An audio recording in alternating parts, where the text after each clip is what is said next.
Good morning. This is Daman from BDS Nursing Coaching. So today we will discuss about the priority questions for NCLEX. So let's how to choose the priority. So what are stable patient and what are unstable patient? Here the patient more than 12 hour post op ਜਿਹੜੇ ਤਾਂ ਪੇਸ਼ੈਂਟਾਂ ਨੂੰ 12 ਘੰਟੇ ਤੋਂ ਵੱਧ time ਹੋ ਗਿਆ ਆ operation theatre ਤੋਂ ਆਇਆ ਨੂੰ ਰਾਈਟ ਉਹ ਸਟੇਬਲ ਨੇ ਠੀਕ ਹੈ ਜੀ ਤੇ ਕ੍ਰੋਨਿਕ ਡਿਜ਼ੀਜ਼ ਵਾਲੀ ਜਿਹੜੇ ਪੇਸ਼ੈਂਟ ਆ ਉਹ ਵੀ ਸਟੇਬਲ ਨੇ ਸਲਾਈਟਲੀ ਆਫ ਲੈਬ ਵੈਲਿਊਜ਼ ਜਿਨ੍ਹਾਂ ਦੀਆਂ ਲੈਬ ਵੈਲਿਊਜ਼ ਸਲਾਈਟਲੀ ਆਫ ਨੇ ਅਪ ਐਂਡ ਡਾਊਨ ਆ ਥੋੜਾ ਇੱਕ ਦੋ ਡਿਜਿਟ ਦਾ ਫਰਕ ਆ ਸੋ ਦੇ ਆਰ ਸਟੇਬਲ ਕਿਉਂਕਿ ਜਦੋਂ ਆਪਾਂ ਖੁਦ ਦੀ ਵੀ ਲੈਬਸ ਵਗੈਰਾ ਚੈੱਕਅਪ ਹੁੰਦਾ ਆ ਸੋ ਆਪਣੀਆਂ ਵੀ ਪੂਰੀਆਂ ਨੋਰਮਲ ਰੇਂਜ 'ਤੇ ਨਹੀਂ ਆਉਂਦੀਆਂ ਵੈਲਿਊਜ਼ ਅਪ ਐਂਡ ਡਾਊਨ ਹੁੰਦਾ ਆ ਸੋ ਡੈਟ ਇਜ਼ ਸਟੇਬਲ ਉਹਦੇ 'ਚ ਕੋਈ ਪ੍ਰੋਬਲਮ ਵਾਲੀ ਗੱਲ ਨਹੀਂ ਗੀ expected sinus and symptom show ਹੋ ਰਹੇ ਨੇ ਕੋਈ ਲਾਈਕ ਡਿਜ਼ੀਜ਼ ਆ ਫੋਰ ਐਗਜ਼ਾਮਪਲ ਐਜ਼ਮਾ ਦੇ ਵਿੱਚ ਸ਼ੋਰਟਨੈਸ ਆਫ ਬ੍ਰੈਥ ਆ ਡੈਟ ਇਜ਼ ਐਕਸਪੈਕਟਡ ਸਾਈਨ ਸੋ ਉਹਦੇ 'ਚ ਪੇਸ਼ੈਂਟ ਸਟੇਬਲ ਆ ਸਾਨੂੰ ਪਤਾ ਹੈ ਕਿ ਉਹਦੇ 'ਚ ਇਹ ਹੈਗੀ ਹੈ ਲਾਈਕ ਪ੍ਰੋਬਲਮ ਐਜ਼ਮਾ ਦੇ ਵਿੱਚ ਠੀਕ ਹੈ ਜੀ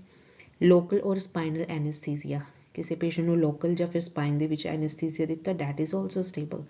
ਠੀਕ ਹੈ ਜੀ ready for discharge course patient ਸਭ ਕੁਝ ਠੀਕ ਠਾਕ ਆ ਤੇ ਹੁਣ ਡਿਸਚਾਰਜ ਲਈ ਤਿਆਰ ਆ so that patient is also stable ਤੇ ਜਿਹੜੇ ਪੇਸ਼ੈਂਟ ਨੂੰ ਐਡਮਿਟ ਹੋਏ ਨੂੰ 24 ਘੰਟੇ ਤੋਂ ਉੱਤੇ ਹੋ ਗਏ ਆ ਉਹ ਵੀ ਸਟੇਬਲ ਆ ਠੀਕ ਹੈ ਜੀ ਹੁਣ ਅਸੀਂ ਗੱਲ ਕਰਾਂਗੇ ਅਨਸਟੇਬਲ ਵਾਲੇ ਪੇਸ਼ੈਂਟ ਦੀ ਜਿਨ੍ਹਾਂ ਨੂੰ ਓਟੀ ਤੋਂ ਆਇਆਂ ਨੂੰ ਹਲੇ ਸਿਰਫ 12 ਘੰਟੇ ਤੋਂ ਘੱਟ ਟਾਈਮ ਹੋਇਆ ਆ ਸੋ ਆਪਾਂ ਨੂੰ ਉਹਨਾਂ ਨੂੰ like proper policies and procedure follow ਕਰਨੇ ਪੈਂਦੇ ਆ ਆਪਾਂ ਨੂੰ ਹਸਪੀਟਲ ਦੇ ਵਿੱਚ ਜਦੋਂ patient less than 12 hour post op ਹੁੰਦਾ ਬਿਕਾਜ਼ ਉਹ ਪੇਸ਼ੈਂਟ ਅਨਸਟੇਬਲ ਹੁੰਦੇ ਆ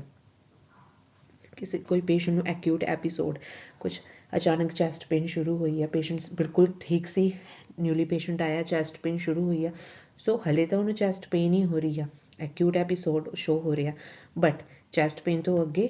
MI ਵਗੈਰਾ ਵੀ ਹੋ ਸਕਦਾ ਆ ਰਾਈਟ ਜੀ so that is unstable patient critical abnormal values ਹਲੇ ਤਾਂ ਲਾਈਕ ਜਿਨ੍ਹਾਂ ਦੀ ਜਿਹੜੇ ਪੇਸ਼ੈਂਟਾਂ ਦੀਆਂ ਜਿਹੜੀਆਂ ਵੈਲਿਊਜ਼ ਨੇ ਲੈਬ ਵੈਲਿਊਜ਼ ਬਹੁਤ ਜ਼ਿਆਦਾ ਅਪ ਜਾਂ ਫਿਰ ਬਹੁਤ ਜ਼ਿਆਦਾ ਡਾਊਨ ਹੋਣ ਠੀਕ ਹੈ ਜੀ ਨਿਊਲੀ ਐਡਮਿਟਡ ਪੇਸ਼ੈਂਟ ਨਵਾਂ ਕੋਈ ਪੇਸ਼ੈਂਟ ਆਇਆ ਆਪਾਂ ਨੂੰ ਉਹਦੇ ਬਾਰੇ ਕੁਛ ਵੀ ਨਹੀਂ ਪਤਾ ਉਹਦੇ ਸਾਈਨ ਐਂਡ ਸਿੰਪਟਮਸ ਉਹਦੇ ਵਾਈਟਲਸ ਵੀ ਡੋਂਟ ਨੋ ਐਨੀਥਿੰਗ ਠੀਕ ਹੈ ਤੇ ਸਾਡੇ ਲਈ ਤਾਂ ਉਹ ਪੇਸ਼ੈਂਟ ਅਨਸਟੇਬਲ ਹੀ ਹੋਇਆ ਸੋ ਜਨਰਲ ਐਨਸਥੀਸੀਆ ਜਿਹਦੀ ਪੂਰੀ ਬੋਡੀ ਐਨਸਥਾਈਜ਼ ਕੀਤੀ ਹੋਈ ਆ so that is also unstable patient not ready for discharge ਉਹ ਵੀ ਅਨਸਟੇਬਲ ਹੀ ਹੋਏ ਅਨਐਕਸਪੈਕਟਡ ਸਾਈਨ ਐਂਡ ਸਿਮਟਮ ਕੋਈ patient unexpected sign and symptom show ਕਰੀ ਜਾਂਦਾ ਹੈ related to their disease condition ਠੀਕ ਹੈ ਜੀ ਸੋ ਇਹ ਹੋ ਗਏ ਅਨਸਟੇਬਲ ਪੇਸ਼ੈਂਟ ਸੋ ਆਪਾਂ ਨੂੰ ਇਹ ਵਾਲੇ ਪੇਸ਼ੈਂਟ ਜਿਹੜੇ ਅਨਸਟੇਬਲ ਨੇ ਇਹਨਾਂ ਤੇ ਫੋਕਸ ਕਰਨ ਦੀ ਜ਼ਰੂਰਤ ਆ ਹਾਂਜੀ ਪ੍ਰਾਇੋਰਟਾਈਜੇਸ਼ਨ ਦੇ ਵਿੱਚ ਤੁਸੀਂ ਇਹ ਕੋਡ ਯਾਦ ਰੱਖਣਾ ਆ ਕੋਡ ABC PEEP ਠੀਕ ਹੈ this is the code ABC PEEP code so ਇਹ ਤੋਂ ਏਅਰਵੇ ਹੋ ਗਿਆ ਜੀ ਬਰੀਦਿੰਗ ਹੋ ਗਿਆ circulation safety pain education emotions and psychotics so ਹੁਣ ਆਪਾਂ ABC PEEP ਦੇ ਵਿੱਚ ਕੀ ਚੈੱਕ ਕਰਨਾ ਹੁੰਦਾ ਆ ਸੋ ABC PEEP ਦੇ ਵਿੱਚ ਆਪਾਂ ਚੈੱਕ ਕਰਾਂਗੇ ਏਅਰਵੇ ਦੇ ਵਿੱਚ ਸਭ ਤੋਂ ਪਹਿਲਾਂ ਆ ਗਿਆ ਜਿੱਦਾਂ ਪੇਸ਼ੈਂਟ ਕੋਈ ਸਫੋਕੇਟ ਹੋ ਰਿਹਾ ਕਿਉਂਕਿ ਡਿਊ ਟੂ ਏਅਰਵੇ ਓਬਸਟਰਕਸ਼ਨ ਹੋ ਗਈ ਆ ਠੀਕ ਹੈ ਜੋ ਉਹ ਤੁਹਾਡੀ ਸਭ ਤੋਂ ਪਹਿਲੀ ਪ੍ਰਾਇੋਰਟੀ ਹੋਊਗੀ ਠੀਕ ਹੈ ਜੀ ਅਤੇ ਸੈਕਿੰਡ ਪ੍ਰਾਇੋਰਟੀ ਤੁਸੀਂ ਚੂਜ਼ ਕਰਨੀ ਹੈ ਬਰੀਦਿੰਗ ਦੀ ਜਿੱਦਾਂ ਕੋਈ ਵੀ COPD ਵਾਲਾ ਪੇਸ਼ੈਂਟ ਆ ਐਜ਼ਮਾ ਵਾਲਾ ਪੇਸ਼ੈਂਟ ਆ ਸੋ ਇਹ ਤੁਹਾਡੀ ਪ੍ਰਾਇੋਰਟੀ ਆ ਸੈਕਿੰਡ ਵਨ ਪ੍ਰਾਇੋਰਟੀ ਠੀਕ ਹੈ ਜੀ ਹੁਣ ਸਰਕੂਲੇਸ਼ਨ ਦੇ ਵਿੱਚ ਜਿੱਦਾਂ ਤੁਹਾਡੇ ਮੈਨਿਨਜਾਈਟਿਸ ਵਾਲੇ ਪੇਸ਼ੈਂਟ ਆ ਗਏ ਜਾਂ ਕਿਸੇ ਨੂੰ ਇੰਟਰਾਕ੍ਰੇਨੀਅਲ ਬਲੀਡਿੰਗ ਹੋਣੀ ਸ਼ੁਰੂ ਹੋ ਗਈ ਜਾਂ ਫਿਰ ਕਿਸੇ ਦਾ ਇੰਟਰਾਕ੍ਰੇਨੀਅਲ ਪ੍ਰੈਸ਼ਰ ਇਨਕਰੀਜ਼ ਹੋ ਗਿਆ ਉਹ ਸਾਰਾ ਸਰਕੂਲੇਸ਼ਨ ਵਾਲਾ ਜਿਹੜਾ ਹੋ ਗਈ ਪ੍ਰੋਬਲਮ ਉਹ ਆ ਜਾਂਦੇ ਆ ਸੇਫਟੀ ਦੇ ਵਿੱਚ ਜਿੱਦਾਂ risk for fall for example ਜਿੱਦਾਂ ਪਾਰਕਿੰਸਨ ਵਾਲੇ ਪੇਸ਼ੈਂਟ ਆ ਠੀਕ ਹੈ ਜੀ ਪੇਨ ਦੇ ਵਿੱਚ ਕੀ ਹੁੰਦਾ ਆ ਇੱਕ ਤਾਂ ਜਿਹੜੇ ਪੇਸ਼ੈਂਟ ਫਰੈਕਚਰ ਵਾਲੇ ਪੇਸ਼ੈਂਟ ਹੁੰਦੇ ਆ ਅਤੇ ਉਹ ਨੋਰਮਲੀ ਲਾਈਕ ਜਿੱਦਾਂ ਕਿਸੇ ਨੂੰ ਹੈਂਡ 'ਤੇ ਫਰੈਕਚਰ ਹੋਇਆ ਅਤੇ ਅਫਕੋਰਸ ਫਰੈਕਚਰ ਆ ਤਾਂ ਪੇਨ ਹੋਊਗੀ ਠੀਕ ਹੈ ਜੀ ਸੋ ਉਹ ਪੇਸ਼ੈਂਟ ਸਟੇਬਲ ਆ we know that patient is stable with fracture of hand right so but ਉਹਦੀ ਸਾਨੂੰ ਵਰੀ ਕਰਨ ਦੀ ਲੋੜ ਨਹੀਂ ਬਟ ਜਿਹੜੇ ਪੇਸ਼ੈਂਟ ਚੈਸਟ ਪੇਨ ਦੇ ਵਿੱਚ ਹੁੰਦੇ ਆ ਜਾਂ ਜਿਨ੍ਹਾਂ ਨੂੰ ਸਟਰਨਲ ਪੇਨ ਹੋ ਰਹੀ ਆ ਜਾਂ ਐਪੀਗੈਸਟ੍ਰਿਕ ਪੇਨ ਹੋ ਰਹੀ ਹੈ that are not stable that is the priority ਠੀਕ ਹੈ ਜੀ ਐਜੂਕੇਸ਼ਨ ਡਿਸਚਾਰਜ ਐਜੂਕੇਸ਼ਨ ਜਿੱਦਾਂ ਹੋਮ ਕੇਅਰ ਲਾਈਕ ਪੇਸ਼ੈਂਟ ਨੂੰ ਕਹਿਣਾ ਕਿ ਤੁਸੀਂ ਕੰਪਲਾਇੰਟ ਰਹਿਣਾ ਆਪਣੀ ਮੈਡਸ ਦੇ ਨਾਲ ਜਾਂ ਫਿਰ ਸਾਈਡ ਇਫੈਕਟਸ ਮੈਡਸ ਦੇ ਜਾਂ ਫਿਰ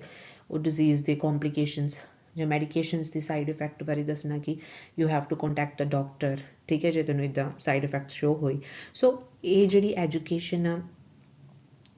ਠੀਕ ਹੈ ਜੀ, ਇਹ ਪੇਨ ਤੋਂ ਬਾਅਦ ਆਉਂਦੀ ਆ।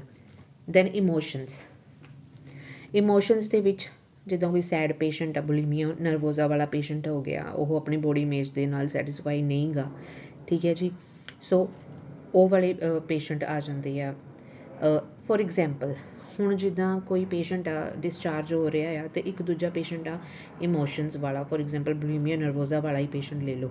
ਠੀਕ ਹੈ ਜੀ। ਤਾਂ ਤੁਸੀਂ ਕਿਹਨੂੰ ਪ੍ਰਿਓਰਿਟੀ ਦਿਓਗੇ? ਸਾਨੂੰ ਪਤਾ ਹੈ ਬੁਲੀਮੀਆ ਨਰਵੋਜ਼ਾ ਵਾਲਾ ਪੇਸ਼ੈਂਟ ਸਟੇਬਲ ਆ ਅਤੇ ਉਹਨੂੰ ਬੋਡੀ ਇਮੇਜ ਦੇ ਨਾਲ ਉਹ ਸੈਟਿਸਫਾਈ ਨਹੀਂ ਗਾ, ਉਹਨੂੰ ਪ੍ਰੋਬਲਮ ਆ, ਠੀਕ ਹੈ, ਆਪਾਂ ਉਹਨੂੰ ਕਾਊਂਸਲ ਕਰਨਾ ਆ। ਸੋ ਫਸਟ ਆਪਾਂ ਆਪਣੀ ਜਿਹੜਾ ਡਿਸਚਾਰਜ ਹੋਣ ਵਾਲਾ ਪੇਸ਼ੈਂਟ ਆ ਉਹਨੂੰ ਰੋਕ ਕੇ ਨਹੀਂ ਰੱਖਣਾ। So we have to discharge that patient,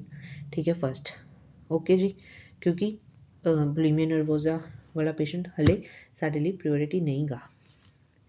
ਅੱਗੇ ਆ ਗਿਆ ਜੀ ਸਾਈਕੋਟਿਕਸ,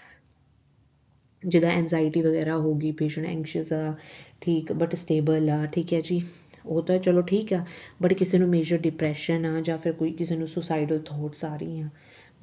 ਉਹਨਾਂ 'ਤੇ ਆਪਾਂ ਨੂੰ ਫੋਕਸ ਕਰਨਾ ਆ, ਠੀਕ ਹੈ, ਡੈਟ ਆਰ ਅਨਸਟੇਬਲ। ਹਾਂਜੀ, ਹੁਣ ਸਭ ਤੋਂ ਜ਼ਿਆਦਾ ਜ਼ਰੂਰੀ ਲਾਈਕ ਜਿੱਦਾਂ ਉਹ ਟ੍ਰਿਕੀ ਜਾਂ ਤੁਹਾਨੂੰ ਪੁੱਛ ਲੈਂਦੇ ਆ ਕਿ ਕੰਟੈਕਟ ਕਰਾਂਗੇ ਆਪਾਂ ਡਾਕਟਰ ਦੇ ਨਾਲ, ਇੱਦਾਂ ਦੀ ਆਪਸ਼ਨ ਆ ਜਾਂਦੀ ਆ ਤੁਹਾਨੂੰ ਐਗਜ਼ਾਮ ਦੇ ਵਿੱਚ। ਸੋ ਕਦੇ ਉਹ ਚੂਜ਼ ਨਹੀਂ ਕਰੀ ਦੀ ਹੁੰਦੀ, ਠੀਕ ਹੈ। ਸਭ ਤੋਂ ਪਹਿਲਾਂ ਤੁਸੀਂ ਆਪਣੀ ਅਸੈਸਮੈਂਟ ਕਰਨੀ ਆ, ਦੈਨ ਇੰਟਰਵੈਂਸ਼ਨਸ ਕਰਨੀਆਂ ਨੇ। ਫੋਰ ਐਗਜ਼ਾਮਪਲ ਤੁਸੀਂ ਡਾਕਟਰ ਨੂੰ ਕਾਲ ਕਰ ਲਿਆ ਬਿਨਾਂ ਅਸੈਸਮੈਂਟ ਤੋਂ, ਬਿਨਾਂ ਇੰਟਰਵੈਂਸ਼ਨਸ ਤੋਂ, ਅਤੇ ਉਹਨੇ ਤੁਹਾਡੇ ਤੋਂ ਪੁੱਛ ਲਿਆ ਕਿ ਪੇਸ਼ੈਂਟ ਦੇ ਵਾਈਟਲਸ ਕੀ ਨੇ, ਠੀਕ ਹੈ, ਪੇਸ਼ੈਂਟ ਦੀ ਪੋਜੀਸ਼ਨ ਕੀ ਆ, ਠੀਕ ਹੈ। ਸੋ ਤੁਹਾਨੂੰ ਨਹੀਂ ਪਤਾ, ਤੁਸੀਂ ਕੁਛ ਕੀਤਾ ਹੀ ਨਹੀਂ, ਤੁਸੀਂ ਡਾਇਰੈਕਟ ਡਾਕਟਰ ਨੂੰ ਕਾਲ ਕਰਤੀ ਆ। So you have to do the assessment and intervention first before calling the health care provider, ਠੀਕ ਹੈ ਜੀ। Now we will discuss about the priority. Priority question ਕਰਦੇ ਹਾਂ ਆਪਾਂ ਹੁਣ। You have received a nursing report from the previous shift. You are performing your morning patient assessment. You have a total of 4 patients who are either post-op or pre-op for surgery. Which assessment finding require further nursing action? ਹੁਣ ਜਿੱਦਾਂ ਮੈਂ ਬੋਲਿਆ ਕਿ ਆਪਾਂ ਹਰੇਕ question ਨੂੰ 3 ਵਾਰੀ read ਕਰਨਾ ਹੈ ਐਗਜ਼ਾਮ ਦੇ ਵਿੱਚ ਵੀ, ਠੀਕ ਹੈ, ਅਤੇ ਇਹ ਆਪਾਂ ਹੈਬਿਟ ਪਾਉਣੀ ਹੈ ਕਿ ਹਰੇਕ ਕੁਐਸਚਨ ਨੂੰ 3 ਟਾਈਮ ਰੀਡ ਕਰਾਂਗੇ, ਠੀਕ ਹੈ। ਹੁਣ ਸਿੰਪਲ ਰੀਡਿੰਗ ਲਿੱਤੀ ਹੈ ਮੈਂ, ਹੁਣ ਮੈਂ ਆਪਣੀ ਲੈਂਗੁਏਜ 'ਚ ਕਨਵਰਟ ਕਰੂੰਗੀ ਸੈਕਿੰਡ ਟਾਈਮ, ਥਰਡ ਟਾਈਮ ਮੈਂ ਕੀ ਪੁਆਇੰਟਸ ਲੈ ਲੂੰਗੀ, ਠੀਕ ਹੈ ਜੀ। ਹੁਣ ਇੱਥੇ ਕੀ ਆ ਗਿਆ, ਸੋ ਮੋਰਨਿੰਗ ਨਰਸ ਜਿਹੜੀ ਹੈਗੀ ਆ ਉਹ ਨਾਈਟ ਵਾਲੀ ਨਰਸ ਤੋਂ ਰਿਪੋਰਟ ਲਊਗੀ, ਠੀਕ ਹੈ। 4 ਪੇਸ਼ੈਂਟ ਨੇ ਆਪਣੇ ਕੋਲ, ਸਾਨੂੰ ਨਹੀਂ ਪਤਾ ਕਿੰਨੇ ਪੇਸ਼ੈਂਟ ਪੋਸਟ ਓਪ ਨੇ ਅਤੇ ਕਿੰਨੇ ਪ੍ਰੀ ਓਪ ਨੇ, ਹੋ ਗਿਆ, ਠੀਕ ਹੈ। ਕੀ ਪੁਆਇੰਟ ਦੇ ਵਿੱਚ ਪੋਸਟ ਓਪ ਅਤੇ ਪ੍ਰੀ ਓਪ ਆ ਗਿਆ, ਅਤੇ 4 ਪੇਸ਼ੈਂਟ ਨੇ, ਅਤੇ ਆਪਾਂ ਨੇ ਮੋਰਨਿੰਗ ਪੇਸ਼ੈਂਟ ਅਸੈਸਮੈਂਟ ਕਰਨੀ ਹੈ, ਠੀਕ ਹੈ ਜੀ। So always read the last line ਕਿ ਹੁਣ ਪੁੱਛਿਆ ਕੀ ਹੈ ਕੁਐਸਚਨ ਦੇ ਵਿੱਚ, ਠੀਕ ਹੈ। ਇੱਥੇ ਪੂਰੀ ਸਟੋਰੀ ਉਹਨਾਂ ਨੇ ਦੱਸਦੀ ਆ ਆਪਾਂ ਨੂੰ, ਠੀਕ ਹੈ ਜੀ, ਅਤੇ ਲਾਸਟ ਦੇ ਵਿੱਚ ਕੀ ਪੁੱਛਿਆ ਉਹਦੇ ਬਿਹਾਫ 'ਤੇ ਅਸੀਂ ਆਪਣਾ ਆਨਸਰ ਕਰੀਦਾ ਹੁੰਦਾ ਆਲਵੇਜ਼, ਠੀਕ ਹੈ। ਹੁਣ ਇਹਨਾਂ ਨੇ ਪੁੱਛਿਆ ਆ ਵਿਚ assessment finding require further nursing action, ਠੀਕ ਹੈ ਜੀ। ਹੁਣ ਆਪਾਂ ਨੇ ਇਹਨਾਂ 4 ਆਪਸ਼ਨਸ ਦੇ ਵਿੱਚ ਦੇਖਣਾ ਆ ਕਿ ਕਿਹੜੇ ਵਾਲਾ ਪੇਸ਼ੈਂਟ ਆ ਜਿਹੜਾ, ਠੀਕ ਹੈ ਜੀ, ਆਪਾਂ ਨੂੰ ਉੱਥੇ ਇਮੀਡੀਏਟਲੀ ਐਕਸ਼ਨ ਲੈਣ ਦੀ ਲੋੜ ਆ। ਸਭ ਤੋਂ ਪਹਿਲਾਂ ਆਪਾਂ ਕਿਹਨੂੰ ਪ੍ਰਿਓਰਿਟੀ ਦੇਵਾਂਗੇ, ਕਿਹਦੀ ਆਪਾਂ ਸਭ ਤੋਂ ਪਹਿਲਾਂ ਕੇਅਰ ਸਟਾਰਟ ਕਰਾਂਗੇ, ਠੀਕ ਹੈ। ਸੋ no stool excretion in a patient who is post-op day 2 from a colostomy, ਠੀਕ ਹੈ। ਇੱਕ ਵਾਰੀ ਮੈਂ ਰੀਡ ਕਰ ਲਿਆ, ਹੁਣ ਮੈਂ ਦੂਜੀ ਵਾਰੀ ਫਿਰ ਰੀਡ ਕਰੂੰਗੀ ਕਿ ਕੋਈ ਸਟੂਲ ਐਕਸਕ੍ਰੀਸ਼ਨ ਨਹੀਂ ਕੀਤਾ ਪੇਸ਼ੈਂਟ ਨੇ, ਠੀਕ ਹੈ ਜੀ, ਜਿਹਨੂੰ 2 ਦਿਨ ਹੋ ਗਏ ਆ ਕਲੋਸਟਮੀ ਹੋਏ ਨੂੰ, ਠੀਕ ਹੈ ਜੀ। ਹੁਣ ਕੀ ਪੁਆਇੰਟ ਕੀ ਆ ਗਿਆ, ਕਲੋਸਟਮੀ 2 ਦਿਨ ਅਤੇ ਨੋ ਸਟੂਲ ਐਕਸਕ੍ਰੀਸ਼ਨ। ਬੇਸਿਕਲੀ ਹੁਣ ਆਪਾਂ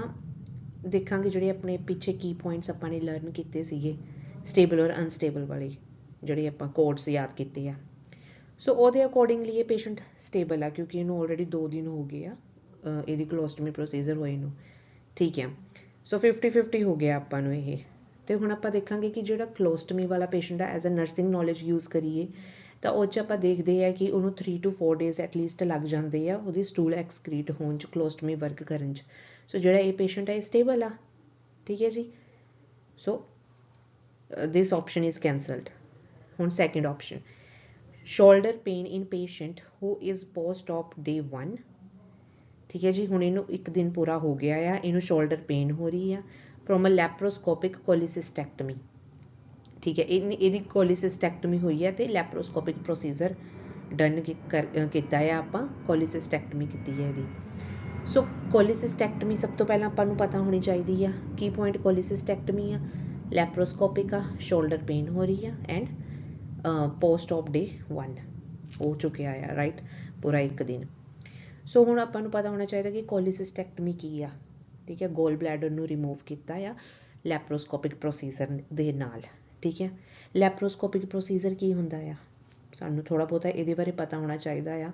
ਠੀਕ ਹੈ। ਇਹਦੇ 'ਚ ਕੀ ਕਰਦੇ ਆ, ਐਬਡੋਮੀਨਲ ਵੋਲ ਜਿਹੜੀ ਹੁੰਦੀ ਹੈ ਨਾ ਉਹਨੂੰ ਥੋੜ੍ਹਾ ਜਿਹਾ ਪੁੱਲ ਕਰ ਦਿੰਦੇ ਆ ਤਾਂ ਕਿ ਜਿਹੜਾ ਔਰਗਨ ਦੇ ਉੱਤੋਂ ਪੁੱਲ ਕਰ ਦਈਦਾ ਹੁੰਦਾ ਆ ਤਾਂ ਕਿ ਪ੍ਰੋਸੀਜਰ ਕਰਨਾ ਈਜ਼ੀ ਹੋ ਜਾਵੇ, ਆਪਾਂ ਈਜ਼ੀਲੀ ਫਿਰ ਗੋਲ ਬਲੈਡਰ ਨੂੰ ਰਿਮੂਵ ਕਰ ਲਾਂਗੇ, ਠੀਕ ਹੈ। ਅਤੇ ਇਹਦੇ 'ਚ ਆਪਾਂ ਕਾਰਬਨ ਡਾਈਆਕਸਾਈਡ ਦਾ ਯੂਜ਼ ਕਰੀਦਾ ਹੁੰਦਾ ਆ। ਹੁਣ ਜਿੱਦਾਂ ਹੁਣ ਬੋਡੀ ਦੇ ਅੰਦਰ ਕਾਰਬਨ ਡਾਈਆਕਸਾਈਡ ਹਲੇ ਸਟਿਲ ਹੈ ਕਿਉਂਕਿ 1 ਦਿਨ ਹੋਇਆ ਆ, so diffusing carbon dioxide in the body that is causing shoulder pain, so this is the normal one, ਠੀਕ ਹੈ ਜੀ। ਇਹ ਨੋਰਮਲ ਆ ਇਹਦੇ 'ਚ, ਸੋ ਮੈਂ ਇਹਨੂੰ ਵੀ ਕੈਂਸਲ ਆਊਟ ਕਰਤਾ। So pain rating that has decreased from 10 to 0 in patient who is awaiting an appendectomy, okay ਜੀ। ਹੁਣ ਪੇਨ ਰੇਟ ਜਿਹੜਾ ਹੈਗਾ ਆ ਡਿਕਰੀਜ਼ ਹੋ ਗਿਆ ਆ। ਹੁਣ ਮੇਰਾ ਸਭ ਤੋਂ ਵੱਡਾ ਕੀ ਪੁਆਇੰਟ ਇਹਦੇ 'ਚ 10 to 0 ਆ। ਪਹਿਲਾਂ ਉਹਨੂੰ 10 ਪੇਨ ਹੋ ਰਹੀ ਸੀ, ਹੁਣ ਇੱਕੋ ਦਮ ਉਹਨੂੰ ਓਕੇ ਪੇਸ਼ੈਂਟ ਕਹਿੰਦਾ ਕਿ ਮੈਨੂੰ ਪੇਨ ਹੀ ਨਹੀਂ ਹੈਗੀ ਹੁਣ ਬਿਲਕੁਲ ਵੀ, ਆਮ ਓਕੇ, ਠੀਕ ਹੈ। ਇੱਕ ਤਾਂ ਇਹ ਹੋ ਗਿਆ ਮੇਰਾ ਕੀ ਪੁਆਇੰਟ, ਅਤੇ ਦੂਜਾ ਮੇਰਾ ਕੀ ਪੁਆਇੰਟ ਹੋ ਗਿਆ ਉਹ ਅਪੈਂਡੈਕਟਮੀ ਦੀ ਵੇਟ ਕਰੀ ਜਾਂਦਾ ਆ ਪੇਸ਼ੈਂਟ। ਸੋ ਮੈਂ ਆਪਣੀ ਨਰਸਿੰਗ ਨੌਲੇਜ ਯੂਜ਼ ਕਰਕੇ ਆਹ ਕੁਐਸਚਨ ਅਟੈਂਪਟ ਕਰੂੰਗੀ ਕਿ ਮੈਨੂੰ ਲੱਗਦਾ ਹੈ ਕਿ ਜਿਹੜਾ ਇਹ ਵਾਲਾ ਪੇਸ਼ੈਂਟ ਹੈ ਇਹ ਅਨਸਟੇਬਲ ਆ ਕਿਉਂਕਿ ਇਹਦੀ ਅਪੈਂਡਿਕਸ ਰਪਚਰ ਹੋ ਚੁੱਕੀ ਆ। So that's why the patient is showing this sign 10 to 0 pain scale, ਕਿਉਂਕਿ ਉਹਨੂੰ ਪੇਨ ਨਹੀਂ ਹੋ ਰਹੀ ਬਿਕਾਜ਼ ਉਹਦੀ ਅਪੈਂਡਿਕਸ ਹੀ ਰਪਚਰ ਹੋ ਗਈ ਆ, ਠੀਕ ਹੈ, ਵਿਚ ਇਜ਼ ਦ ਐਮਰਜੈਂਸੀ। ਓਕੇ, ਚਲੋ ਫਿਰ ਮੈਂ ਇਹਨੂੰ ਇਸ ਪੁਆਇੰਟ ਨੂੰ ਰੱਖ ਲੈਂਦੀ ਹਾਂ ਸਾਈਡ 'ਤੇ। ਹੁਣ ਅਗਲਾ ਪੁਆਇੰਟ ਆ ਗਿਆ, orange color urine in patient who is taking pyridium and is post op day 3 from TERP, okay. ਹੁਣ ਮੇਰਾ ਕੀ ਪੁਆਇੰਟ ਜਿਹੜਾ ਆ ਗਿਆ ਉਹ day 3 ਆ, ਠੀਕ ਹੈ, ਟਰਪ ਹੋਇਆ ਆ ਪੇਸ਼ੈਂਟ ਦਾ, ਠੀਕ ਹੈ ਜੀ। ਜਿਹੜੇ ਪੇਸ਼ੈਂਟ 'ਚ ਇਨਲਾਰਜ ਪ੍ਰੋਸਟੇਟ ਹੁੰਦਾ ਆ, ਠੀਕ ਹੈ, ਉਹ ਫਿਰ ਆਪਾਂ ਟਰਪ ਪਰਫੋਰਮ ਕਰੀਦਾ ਹੁੰਦਾ ਆ। ਐਂਡ ਹੁਣ ਇਹ ਜਿਹੜਾ ਪੇਸ਼ੈਂਟ ਹੈ ਇਹਨੂੰ ਔਰੇਂਜ ਕਲਰ ਯੂਰਿਨ ਆ ਰਿਹਾ ਆ, ਠੀਕ ਹੈ। ਇੱਕ ਇਹ ਕੀ ਪੁਆਇੰਟ ਹੋ ਗਿਆ ਅਤੇ ਚੌਥਾ ਹੋ ਗਿਆ ਕਿ ਪਾਇਰੀਡੀਅਮ ਜਿਹੜੀ ਮੈਡੀਸਨ ਆ ਉਹ ਪੇਸ਼ੈਂਟ ਉਹ ਲੈ ਰਿਹਾ, ਠੀਕ ਹੈ। ਹੁਣ ਇਹ ਪੇਸ਼ੈਂਟ ਸਟੇਬਲ ਆ ਬਿਕਾਜ਼ ਜਦੋਂ ਆਪਾਂ CBI ਕੰਟੀਨਿਊਸ ਬਲੈਡਰ ਇਰੀਗੇਸ਼ਨ ਕਰੀਦਾ ਹੁੰਦਾ ਆ, ਸੋ ਲਾਈਕ 3 ਡੇਜ਼ ਤੱਕ ਲਾਈਕ ਬਲੱਡ ਇਨ ਸਟੂਲ ਨੋਰਮਲ ਹੁੰਦਾ ਆ। ਸੋ ਹੁਣ ਇਹਦੇ 'ਚ ਮੈਂ ਬੇਸਿਕਲੀ ਫੋਕਸ ਕਰੂੰਗੀ ਪਾਇਰੀਡੀਅਮ ਐਂਡ ਔਰੇਂਜ ਕਲਰ ਯੂਰਿਨ ਤੋਂ, ਠੀਕ ਹੈ। ਔਰੇਂਜ ਕਲਰ ਯੂਰਿਨ ਦੀ ਇਹਨਾਂ ਨੇ ਗੱਲ ਕੀਤੀ ਆ। ਸੋ ਪਾਇਰੀਡੀਅਮ ਇਹ ਡਰੱਗ ਆ ਐਨਾਲਜੈਸਿਕ ਆ ਜੋ ਆਪਾਂ ਟਰਪ ਦੇ ਵਿੱਚ ਯੂਜ਼ ਕਰੀਦੀ ਹੁੰਦੀ ਹੈ, ਠੀਕ ਹੈ ਜੀ। ਅਤੇ ਉਹ ਔਰੇਂਜ ਕਲਰ ਦਾ ਯੂਰਿਨ ਉਹਦੀ ਡਰੱਗ ਦੀ ਵਜ੍ਹਾ ਤੋਂ ਆਉਣਾ ਸ਼ੁਰੂ ਹੋ ਜਾਂਦਾ ਹੈ ਵਿਚ ਇਜ਼ ਨੋਰਮਲ, ਠੀਕ ਹੈ। ਆਪਾਂ ਨੂੰ ਨਰਸਿੰਗ ਨੌਲੇਜ ਵੀ ਹੋਣੀ ਚਾਹੀਦੀ ਹੈ ਟ੍ਰਿਕਸ ਦੇ ਨਾਲ, ਠੀਕ ਹੈ ਜੀ। ਸੋ ਹੁਣ ਇਹ ਪੇਸ਼ੈਂਟ ਵੀ ਮੇਰਾ ਸਟੇਬਲ ਆ, ਠੀਕ ਹੈ। ਜੇ ਆਪਾਂ ਨੂੰ ਨਹੀਂ ਵੀ ਪਤਾ ਹੋਊਗਾ ਦੈਨ ਪੋਸਟ ਡੇ 3 ਜਿਹੜਾ ਪੇਸ਼ੈਂਟ ਆ ਆਪਾਂ ਆਪਣੇ ਪਿੱਛੇ ਟ੍ਰਿਕਸ ਜਿਹੜੇ ਨੇ, ਅਗਰ ਕੋਈ ਤੁੱਕਾ ਹੀ ਮਾਰਨਾ ਚਾਹੂਗਾ ਇਸ ਕੁਐਸਚਨ 'ਚ, ਕਿਸੇ ਨੂੰ ਨਹੀਂ ਪਤਾ ਕਿ ਔਰੇਂਜ ਕਲਰ ਦਾ ਯੂਰਿਨ ਪਾਇਰੀਡੀਅਮ ਦੇ ਵਿੱਚ ਨੋਰਮਲ ਹੁੰਦਾ ਆ, ਠੀਕ ਹੈ, ਤਾਂ ਉਹ ਪਿਛਲੀ ਟ੍ਰਿਕਸ ਵੀ ਯੂਜ਼ ਕਰਕੇ ਇਹ ਕੁਐਸਚਨ ਅਟੈਂਪਟ ਕਰ ਸਕਦਾ ਆ। ਡੇ 1 ਹੋ ਗਿਆ ਪੋਸਟ ਆਪ ਡਨ, ਠੀਕ ਆ, ਇਹ ਵੀ ਨੋਰਮਲ ਸੀ ਪੇਸ਼ੈਂਟ, ਠੀਕ ਹੈ ਜੀ। ਸੋ ਡੇ 2 ਵਾਲਾ ਪੇਸ਼ੈਂਟ ਪੋਸਟ ਆਪ ਡੇ 2 ਆ, ਇਹ ਵੀ ਨੋਰਮਲ ਆ, ਸੋ ਇਹ ਵੀ ਨੋਰਮਲ ਆ। ਸੋ ਬੇਸਿਕਲੀ ਜਿਹੜਾ ਇਹ ਪੇਸ਼ੈਂਟ ਆ ਜਿਹਦੀ ਪੇਨ ਇੱਕੋ ਦਮ 0 'ਤੇ ਆ ਗਈ ਆ, ਜੋ ਕਿ ਵੇਟ ਕਰਦਾ ਸੀਗਾ ਅਪੈਂਡੈਕਟਮੀ ਦੀ, ਦਿਸ ਪੇਸ਼ੈਂਟ ਇਜ਼ ਅਨਸਟੇਬਲ, ਠੀਕ ਹੈ ਜੀ। ਸੋ ਆਨਸਰ ਜਿਹੜਾ ਹੈਗਾ ਆਪਣਾ 3rd ਕਰੈਕਟ ਆ। ਨੈਕਸਟ ਹਾਂਜੀ ਹੁਣ ਜਿੱਦਾਂ ਲਾਈਕ ਦਿਸ ਕੁਐਸਚਨ ਜਿਹੜਾ ਇਹ ਕੁਐਸਚਨ ਆ ਜੀ ਇਹ ਮੇਰੇ ਸਟੂਡੈਂਟ ਦਾ ਐਗਜ਼ਾਮ ਸੀਗਾ ਥੋੜ੍ਹੇ ਦਿਨ ਪਹਿਲਾਂ ਉਹਨਾਂ ਨੂੰ ਇਹ ਕੁਐਸਚਨ ਆਇਆ ਸੀ ਸੋ ਜਿਹੜੇ ਪੈਰਾਮੈਡਿਕਸ ਨੇ ਉਹਨਾਂ ਨੇ ਕਾਲ ਕੀਤਾ ਹੈ ਚਾਰਜ ਨਰਸ ਨੂੰ they are coming with 4 patients involved in a motor vehicle accident which patient does the nurse plan to see first based on the report so ਹੁਣ ਇੱਕ ਵਾਰੀ ਮੈਂ ਸਿੰਪਲ ਰੀਡਿੰਗ ਲੈ ਲਈ ਆ ਤਾਂ ਮੈਂ ਦੂਜਾ ਆਪਣੀ ਲੈਂਗੁਏਜ 'ਚ ਰੀਫਰੇਸ ਕਰ ਲੂੰਗੀ ਜਿੱਦਾਂ ਮੈਨੂੰ ਈਜ਼ੀ ਲੱਗਦਾ ਆ ਠੀਕ ਹੈ ਜੀ ਸੋ ਪੈਰਾਮੈਡਿਕਸ ਜਿਹੜੇ ਨੇ ਉਹਨਾਂ ਨੇ ਕਾਲ ਕੀਤੀ ਚਾਰਜ ਨਰਸ ਨੂੰ ਉਹਨਾਂ ਨੇ ਬੋਲਿਆ ਕਿ ਉਹ 4 ਪੇਸ਼ੈਂਟ ਦੇ ਨਾਲ ਆ ਰਹੇ ਨੇ ਜਿਨ੍ਹਾਂ ਦਾ ਮੋਟਰ ਵਹੀਕਲ ਐਕਸੀਡੈਂਟ ਹੋਇਆ ਆ ਠੀਕ ਹੈ so charge nurse vehicle motor vehicle accident coming with 4 patients okay so मेरा first option मैं read करूँगी 28-year-old patient a screaming with pain has a visible right knee deformity and weak lower extremity ਆ ठीक है जी ਹੁਣ ਮੈਨੂੰ like ਮੈਂ ਦੇਖਿਆ ਕਿ ਸਕਰੀਮ ਕਰ ਰਿਹਾ ਪੇਸ਼ੈਂਟ ਵਿਦ ਪੇਨ ਜਿੱਦਾਂ ਅਸੀਂ ਪਿੱਛੇ ਪੜ੍ਹਿਆ ਆ ਕਿ ਸਕਰੀਮਿੰਗ ਵਿਦ ਪੇਨ ਆ ਪੇਸ਼ੈਂਟ ਦੈਟਸ ਓਕੇ ਠੀਕ ਹੈ ਬਟ ਪੇਸ਼ੈਂਟ ਸਟੇਬਲ ਹੋਣਾ ਚਾਹੀਦਾ ਆ ਹੁਣ ਇੱਥੇ ਜਿਹੜਾ ਪੇਸ਼ੈਂਟ ਆ ਹੁਣ ਆਪਾਂ ਨੂੰ ਪਤਾ ਇੱਥੇ ਵਿਜ਼ੀਬਲ ਰਾਈਟ ਨੀ ਡੀਫੋਰਮਿਟੀ ਇੱਕ ਕੀ ਪੁਆਇੰਟ ਆ ਗਿਆ ਮੇਰਾ ਅਤੇ ਵੀਕ ਲੋਅਰ ਐਕਸਟ੍ਰੀਮਿਟੀ ਉਹਦੀ ਹੁਣ ਕੁਛ ਪਰਟੀਕੂਲਰਲੀ ਇੱਕ ਐਕਸਟ੍ਰੀਮਿਟੀ ਤਾਂ ਉਹਨਾਂ ਨੇ ਦੱਸਿਆ ਨਹੀਂ ਪਰ ਉਹਦੇ ਦੋਨੋਂ ਹੀ ਐਕਸਟ੍ਰੀਮਿਟੀਜ਼ ਲੋ ਨੇ ਠੀਕ ਹੈ ਜੀ ਅਤੇ ਉੱਪਰ ਤੋਂ ਵਿਜ਼ੀਬਲ ਰਾਈਟ ਨੀ ਡੀਫੋਰਮਿਟੀ ਆ ਸਾਨੂੰ ਦਿਖ ਰਿਹਾ ਹੈ ਕਿ ਉਹਦੀ ਲਾਈਕ ਫ੍ਰੈਕਚਰ ਹੋਇਆ ਪੇਸ਼ੈਂਟ ਨੂੰ ਠੀਕ ਹੈ ਅਤੇ ਫ੍ਰੈਕਚਰ ਵਾਲਾ ਪੇਸ਼ੈਂਟ ਆ पेन चा so that this patient is a stable ठीक है कॉन्शियस आ स्क्रीमिंग कर रहे हैं ठीक है 6-year-old boy with a visible deformity to 4 arm and crying ये भी फ्रैक्चर वाला पेशेंट आ विजिबल फ्रैक्चर आ एंड पेशेंट इज़ क्राइंग ठीक है छोटा बच्चा आ एंक्शियस हो जाऊगा दैट्स वाई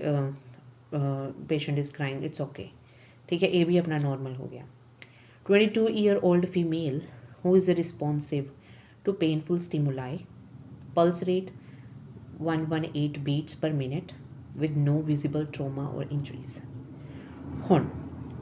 ਇਹਦਾ ਕੀ ਪੁਆਇੰਟ ਹੋ ਗਿਆ painful stimuli, pulse rate 118 beats per minute ਆ ਕੋਈ visible trauma or injuries ਨਹੀਂ ਹੈ ਇਸ ਪੇਸ਼ੈਂਟ ਨੂੰ ਠੀਕ ਹੈ ਜੀ ਮੈਂ ਇਹਨੂੰ ਥੋੜਾ ਸਾਈਡ ਤੇ ਰੱਖਿਆ ਇਹ ਮੈਨੂੰ ਡਾਊਟਫੁਲ ਲੱਗਿਆ ਕਿਉਂਕਿ ਹੁਣ ਜਿਹੜਾ ਇਹ ਪੇਸ਼ੈਂਟ ਆ ਇਹਦੀ ਪਲਸ ਰੇਟ ਹਾਈ ਆ ਬਟ ਮੈਨੂੰ ਕੁਛ ਇਹਦਾ ਪਤਾ ਨਹੀਂ ਚੱਲ ਪਾ ਰਿਹਾ ਕਿ ਲਾਈਕ ਕਿਉਂਕਿ ਇਹਦੀ ਵਿਜ਼ੀਬਲ ਕੁਛ ਨਾ ਇਹਦਾ ਟਰੋਮਾ ਅਤੇ ਇੰਜਰੀਜ਼ ਵਿਜ਼ੀਬਲ ਨਹੀਂ ਗਈਆਂ ਠੀਕ ਹੈ ਸੋ ਮੈਨੂੰ ਇਹ 'ਤੇ ਥੋੜ੍ਹਾ ਜਿਹਾ ਡਾਊਟ ਆ ਅਤੇ ਮੈਂ ਇਹਨੂੰ ਸਾਈਡ 'ਤੇ ਰੱਖ ਲੂੰਗੀ ਪੇਸ਼ੈਂਟ ਨੂੰ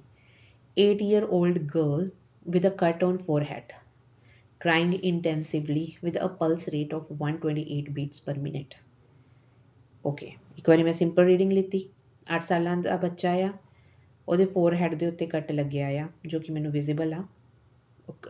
ਆਫ ਕੋਰਸ ਕੱਟ ਲੱਗਿਆ ਆ ਬਲੀਡਿੰਗ ਹੋ ਰਹੀ ਹੋਊਗੀ ਸੋ ਪਲਸ ਰੇਟ 128 ਬੀਟਸ ਪਰ ਮਿੰਟ ਆ ਡਿਊ ਟੂ ਪੇਨ ਠੀਕ ਹੈ ਸੋ ਮੈਨੂੰ ਇਹ ਵੀ ਥੋੜ੍ਹਾ ਈਜ਼ੀ ਲੱਗਿਆ ਕਿ ਹਾਂ ਮੈਨੂੰ ਲੱਗਦਾ ਹੈ ਮੇਰਾ ਇਹ ਪੇਸ਼ੈਂਟ ਵੀ ਸਟੇਬਲ ਆ ਠੀਕ ਹੈ ਜੀ ਸੋ ਜਿਹੜਾ ਮੈਨੂੰ ਥਰਡ ਪੁਆਇੰਟ ਆ ਇਹਦੇ 'ਚ ਇੰਟਰਨਲ ਬਲੀਡਿੰਗ ਹੋ ਸਕਦੀ ਆ ਪੇਸ਼ੈਂਟ ਨੂੰ ਬਿਕਾਜ਼ ਲਾਈਕ ਉਹਦੀ ਪਲਸ ਰੇਟ ਵੀ ਜ਼ਿਆਦਾ ਆ ਸੋ ਵੀ ਡੋਂਟ ਨੋ ਕਿ ਇੱਥੇ ਪੇਸ਼ੈਂਟ ਨੂੰ ਹੋਇਆ ਕੀ ਆ ਠੀਕ ਹੈ ਜੀ ਕਿਉਂਕਿ ਇੱਥੇ ਕੋਈ ਸਿੰਪਟਮ ਹੋਰ ਆਪਾਂ ਨੂੰ ਪਤਾ ਨਹੀਂ ਚੱਲ ਰਿਹਾ ਜਸਟ ਪੇਨ ਹੋ ਰਹੀ ਹੈ ਅਤੇ ਉਹਦੀ ਪਲਸ ਰੇਟ 118 ਆ ਮੇ ਬੀ ਉਹਨੂੰ ਇੰਟਰਨਲ ਬਲੀਡਿੰਗ ਹੋ ਰਹੀ ਹੋਵੇ ਠੀਕ ਹੈ ਸੋ we need to pinch this person properly and we need to do the Glasgow Coma scale assessment on this person ਤਾਂ ਕਿ ਆਪਾਂ ਪਤਾ ਲਗਾ ਸਕੀਏ ਕਿ ਇਹ ਪੇਸ਼ੈਂਟ ਆਪਣਾ ਸਟੇਬਲ ਹੈ ਜਾਂ ਅਨਸਟੇਬਲ ਬਾਕੀ ਜਿਹੜੇ 3 ਨੇ ਇਹ ਆਪਾਂ ਆਪਣੇ ਆਪ ਨੂੰ ਮੇਕ ਸ਼ੋਰ ਆ ਕਿ ਹਾਂ ਇਹ ਪੇਸ਼ੈਂਟ ਸਟੇਬਲ ਨੇ ਠੀਕ ਹੈ ਜੀ ਹਾਂਜੀ ਹਾਂਜੀ ਹੁਣ ਮੈਂ ਜਿਹੜੇ ਨੈਕਸਟ ਕੁਐਸਚਨ ਤੁਹਾਡੇ ਨਾਲ ਸ਼ੇਅਰ ਕਰੂੰਗੀ ਲਾਈਕ ਉਹ ਤੁਹਾਡੇ ਇਹ ਰਿਪੀਟਡ ਐਨਕਲੈਕਸ ਕੁਐਸਚਨਸ ਨੇ ਜੋ ਕਿ ਮੇਰੇ ਸਟੂਡੈਂਟ ਨੂੰ ਆਏ ਸੀਗੇ ਤਾਂ ਮੈਂ ਸੋਚਿਆ ਮੈਂ ਪ੍ਰੀਪੇਅਰ ਕਰਦਾ ਵੀਡੀਓ ਤਾਂ ਕਿ ਜਿਹੜਾ ਵੀ ਇਸ ਵੀਡੀਓ ਨੂੰ ਦੇਖੂਗਾ ਉਹਦੀ ਹੈਲਪ ਹੋ ਜਾਊਗੀ ਕਈ ਵਾਰੀ ਤੁਹਾਨੂੰ ਲਾਈਕ ਰਿਪੀਟ ਹੋ ਸਕਦੇ ਹੈ ਸੇਮ ਕੁਐਸਚਨਸ ਸੋ ਜੇ ਤੁਹਾਨੂੰ ਕੋਈ ਵੀ ਇਹਨਾਂ ਮੇਰੀ ਵੀਡੀਓ ਦੇ ਵਿੱਚ ਕੋਈ ਵੀ ਡਾਊਟਫੁਲ ਕੁਛ ਪੁਆਇੰਟ ਲੱਗਾ ਹੋਵੇ ਜਾਂ ਫਿਰ ਤੁਹਾਨੂੰ ਕੁਛ ਸਮਝ ਨਹੀਂ ਆਇਆ ਤੁਸੀਂ ਮੈਨੂੰ ਕੰਟੈਕਟ ਕਰ ਸਕਦੇ ਆ ਐਨੀ ਟਾਈਮ ਸਭ ਤੋਂ ਲਾਸਟ ਦੇ ਵਿੱਚ ਮੈਂ ਆਪਣਾ ਪੇਜ ਐਡ ਕੀਤਾ ਆ, ਮੇਰਾ WhatsApp ਨੰਬਰ ਤੇ ਮੇਰੀ ਈਮੇਲ ID ਉਹਦੇ 'ਚ ਐਡ ਆ ਜੀ, ਤੇ ਤੁਸੀਂ ਮੈਨੂੰ ਕੰਟੈਕਟ ਕਰ ਸਕਦੇ ਆ। ਤੇ ਪਲੀਜ਼ ਇਹ ਕੁਐਸਚਨ ਜ਼ਰੂਰ ਪ੍ਰੈਕਟਿਸ ਕਰੋ ਤੇ ਇਹ ਵੇ ਫੋਲੋ ਕਰੋ, ਤਾਂ ਤੁਹਾਨੂੰ ਜ਼ਰੂਰ ਹੈਲਪ ਹੋਊਗੀ ਤੁਹਾਡੇ NCLEX ਦੇ ਵਿੱਚ। Thank you so much from BDS nursing coaching. Thank you.